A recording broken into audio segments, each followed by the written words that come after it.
नमस्कार। भारत माता की जय, वंदे मातरम। पिछले दिनों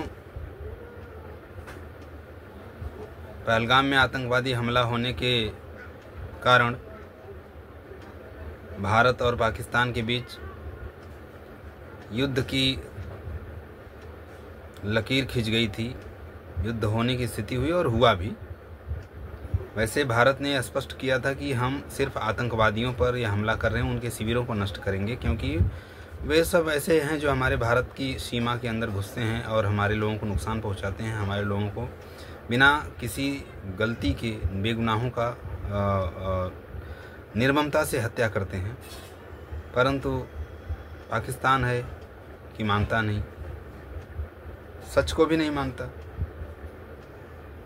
तो हमने एक देखा कि ये सब जो कुछ भी हुआ उसमें से भारत को क्या मिला। भारत को जो मिला वैसा था कि सबसे बड़ी बात कि 100 से ज़्यादा आतंकवादी मार दिए गए।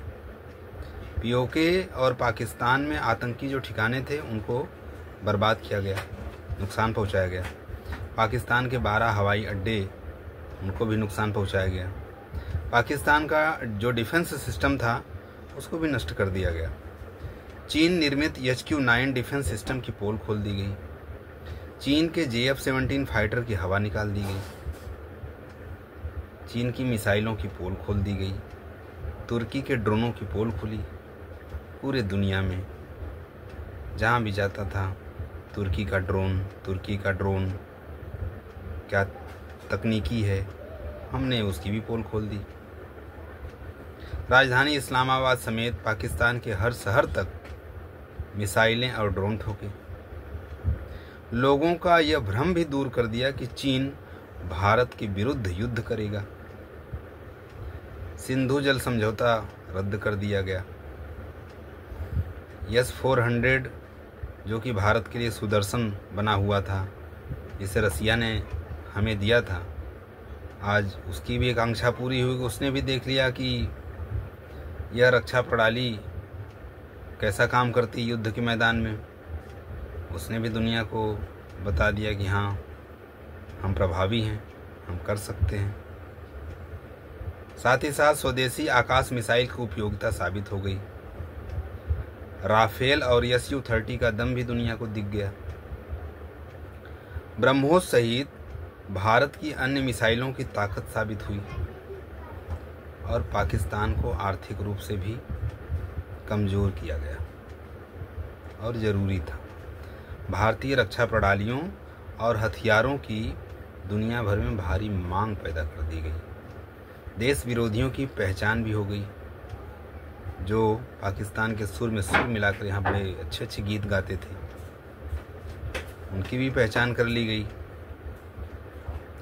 देश में रह रहे रोहिंग्या, बांग्लादेशी और पाकिस्तानियों पर कार्रवाई की शुरुआत हुई। 100% मिसाइलों और ड्रोन हमलों को विफल करने वाला पहला देश भारत बना। बलूचिस्तान की ज़मीन पर बलोचों का जो आंदोलन चल रहा था उसको तेज कर दिया गया और साथ ही साथ पाकिस्तान की हेकड़ी भी निकल गई। ये जो जितने मैंने बिंदु बोले, इसमें भारत को क्या मिला, ये सब चीज़ थी। एक बात और है कि दुनिया के और देशों ने अपना क्या सिद्ध किया, इसमें क्या क्या उनको प्राप्त हुआ सिर्फ 3 दिन के युद्ध से। सबसे पहले तो पाकिस्तान को खाने पीने के लिए, खर्चे चलाने के लिए लोन मिल गया। सबसे बड़ी बात, चाइना ने पाकिस्तान को दी हुई अपनी मिसाइलों का टेस्ट भी कर लिया कि फस फुस करती हैं या धड़ाम धुड़ाम करती हैं, वो भी पता चल गया। तुर्की ने अपने ड्रोन का टेस्टिंग भी कर लिया, कहाँ तक पहुँच रहा है, कितना सफल है। और सबसे बड़ी बात कि भारत ने अपने ब्रह्मोस मिसाइल की क्षमता भी देख ली।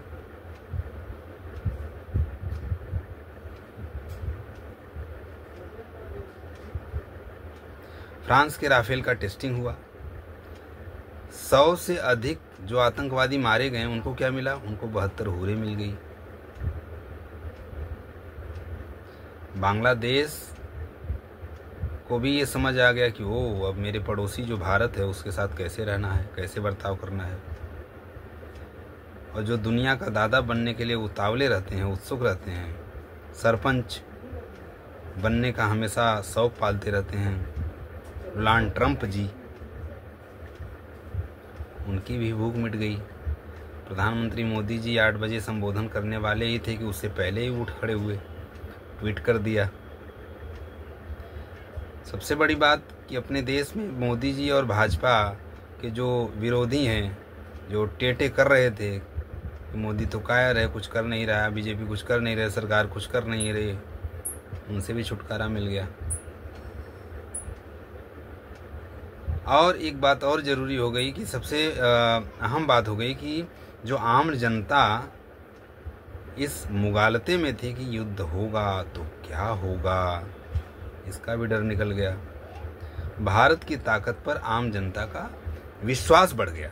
सबसे बड़ी बात यह हुई। धन्यवाद। भारत माता की जय।